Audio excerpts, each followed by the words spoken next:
Tisztelettel üdvözlök mindenkit, aki érdeklődéssel tekint erre a videóra. Mondhatnám úgy is illően, hogy áldás békesség mindenkinek. Egy érdekességet szeretnék bemutatni. 2 évre eltett tojás hűtés nélkül már volt videón. Nos, én megpróbálkozok a 3 évest most felbontani. 20-26. 6. hónap 19-e van, délelőtt 10 óra körül.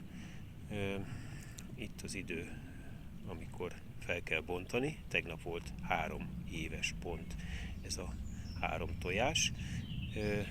Kíváncsi vagyok a felbontásra. Fel fogjuk a tojást is bontani, vagy ütni, vagy törni, kinek hogy tetszik.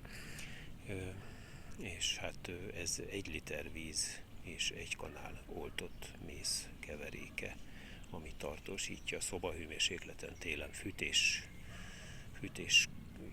hőmérsékleten, stb. Tehát nem napon volt, de nem volt hűtve, vagy abszolút fénytől elzárt helyen.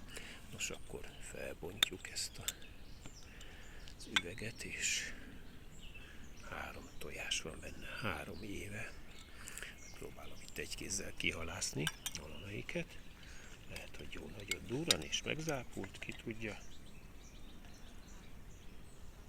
Majd látjuk. Hát ebből egyet megpróbálok föltörni, hát ha beteríti a telefont és a kamerát, így egy kézzel elég érdekes.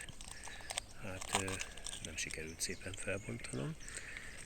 Igen, tehát 3 évre lehet, hogy nem kell próbálkozni.